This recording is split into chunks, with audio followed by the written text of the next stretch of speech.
Put on the armor of God, that you may be able to resist on the evil day.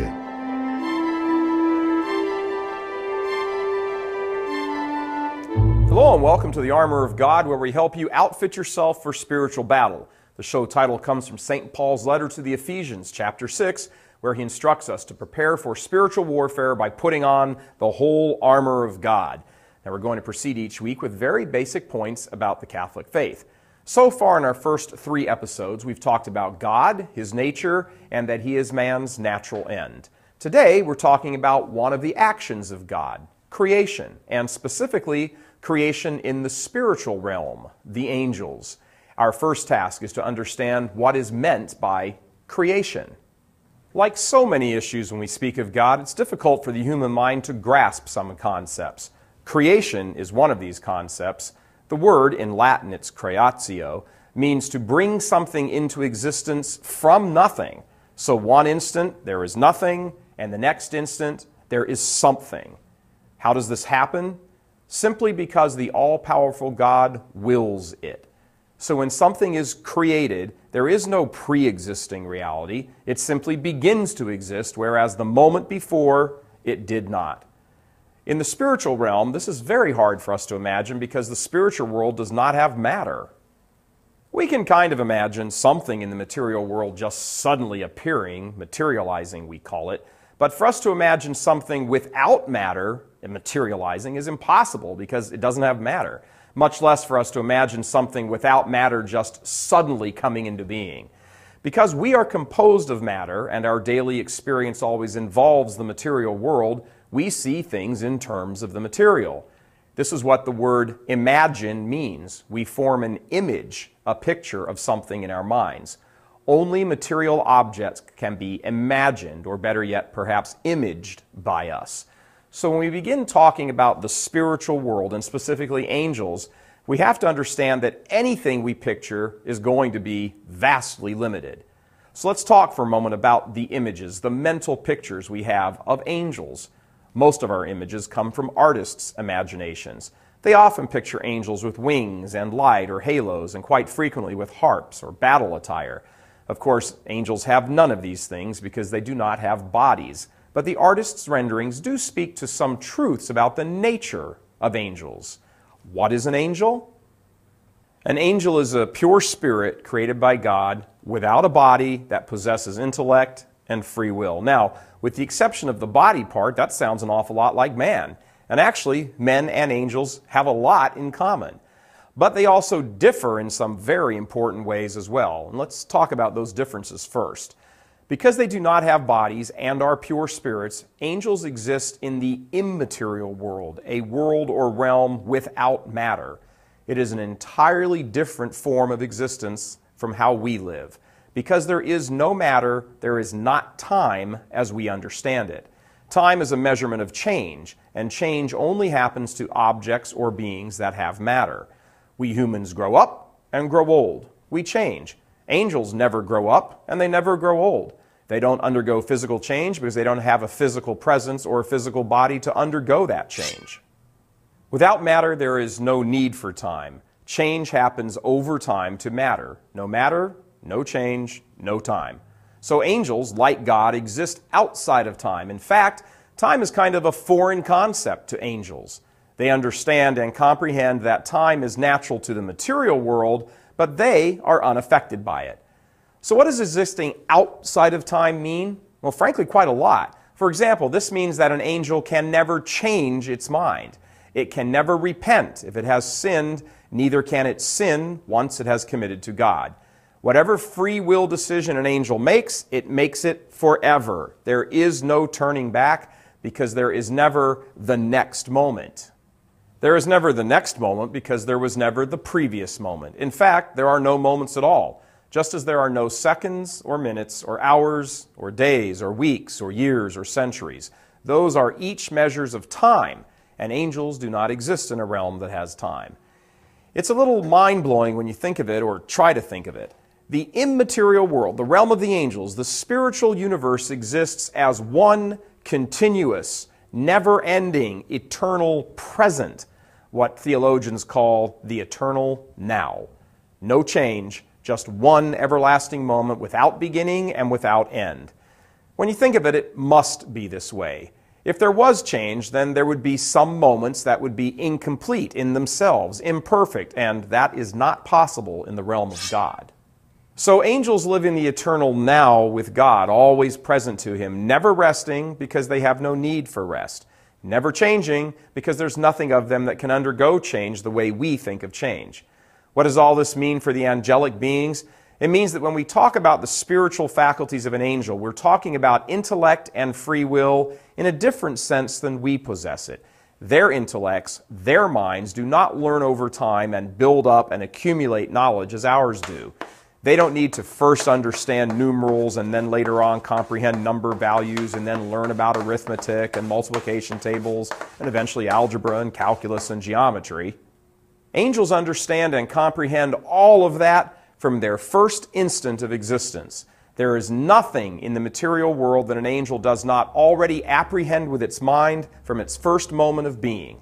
The lowest of all the angels, let's call him Sam. Billions of years ago, Sam understood how to split an atom, why planets revolve around the sun, the nature and the reason for gravity. He immediately understood photosynthesis and nuclear physics and quantum mechanics. An angel understands every language mankind has ever spoken. He knows the cure for cancer, why molecules bond in the way they do to create water tension. He knows how hot the center of the sun is. The angelic mind is far superior to the human mind because it is not trapped, so to speak, in time. Our human knowledge, both personal and collective, is gained over a period of time. We accumulate information and data and compile it and then pass it on to the next generation. That's what school is, after all. There's no such thing as angel school. Next time you're taking a test, if you've studied, ask your angel to help bring to your mind the information you need. He knows the answer. In fact, he'd ace the test. The fact that an angel understands everything immediately means that once his intellect has apprehended a thought and he commits his will to it, there's no coming back. We humans make wrong choices because we did not fully grasp the whole picture.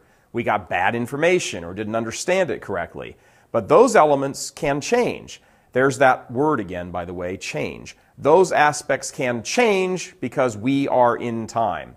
How many times have we each said, "If I knew then what I know now, I would have done things very differently"? You will never hear those words come out of an angel's mouth, and not only because the angel doesn't have a mouth, but because angels don't know something different tomorrow than they knew today, because there is no today and tomorrow where angels dwell. Angels know everything at the same moment. So when an angel says yes or no to God, the decision is irrevocable. It is sealed for eternity, or better said, sealed in eternity, the eternal now. An angel cannot change its mind because there is no such thing as change in the angelic realm. This is why angels cannot repent, but we can. We exist in time where there is change. They do not. Change is possible for humans, thank God, but it is an impossibility for angels. We have many tests, angels had one. We are in it for the long haul, angels for an instant. So what is the nature of angel knowledge? God illumines the angelic mind. He immediately informs the angelic intellect. So at the moment an angel comes into being, comes into existence, it knows and understands everything that God wills it to know. And since its existence is outside of time, it knows immediately.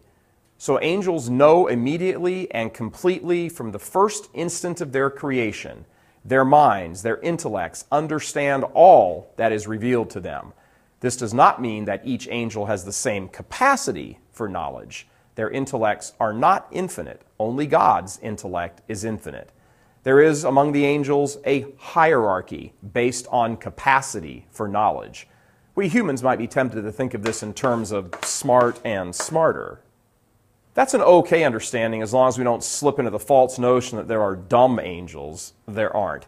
The lowest of all angels, precisely because he is purely spirit, understands everything about the material world because matter is inferior to spirit. Spirit always commands matter, not the other way around.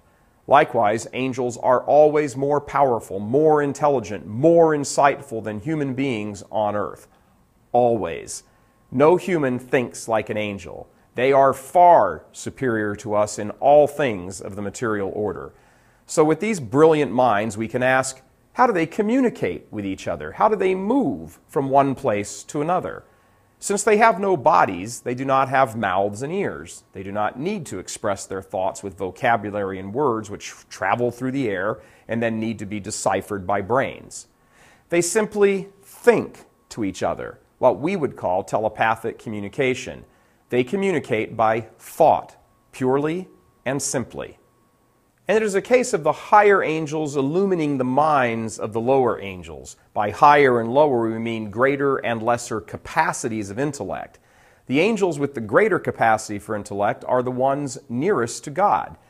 If you think of a college class setting, for example, the students who most closely approach the professor in terms of his knowledge are the ones who have the greater capacity to learn and understand what the professor knows. Now, no angel even comes close to approaching God on any level, but in relationship to their fellow angels, each has either a greater or lesser capacity than every other one. Now, here's another point not often thought about with angels. Again, it springs forth from the fact that they have no bodies. Since they have no bodies, they have no relationship to each other like humans do. Human beings are physically related. We have the same DNA. We share not just spiritual natures with each other, you and I, but also physicality. As such, we are all brothers and sisters in the material world. We have gender, male and female. We procreate and are procreated. This is absolutely foreign to angels. They have no bodies and therefore have no gender. Since they have no gender, they cannot procreate. So angels stand in relation to each other in a totally different manner than we stand in relation to ourselves. We are all like copy machine duplicates or carbon copies of each other. Same DNA, all coming from the same common original. We are one species. Not so the angels. Each angel is its own unique species that cannot procreate and did not come into existence through an act of procreation. An angel will not only never grow up or grow old, it will also never be a baby angel or a parent angel.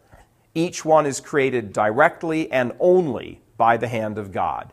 To humans, God has granted the incredible wonder of being able to participate in creation. Angels have not been granted this. So how do angels get from one place to another? How do they move? This is very interesting to ponder. Angels become present to a place by merely focusing their thought at that place. We kind of do this in a very rudimentary way, right? I mean, we can be present to a place in our minds. We can think about Rome, for example, and be there, at least mentally. We can also focus our thoughts on the past and be there all those years ago. Time and space can be navigated to a small degree, even by us, when we concentrate our minds very hard. But we are limited in being fully present to a place or time because our bodies are always in time and space, a certain time and a certain space. But an angel is never encumbered by a body, so an angel can be at any time and place it thinks about by merely focusing on it. We get to have children, and they never have to pay for air travel. Now, when we come back, the one thing we haven't really talked about that separates the angels and separates humans as well, we'll be right back. Abortion is at the heart of the battle for the soul of America. For the past 40 years, Americans have been lied to about abortion by politicians and the media. Now their conspiracy of lies and propaganda is exposed in this hour-long, no-holds-barred video examining the truth about abortion.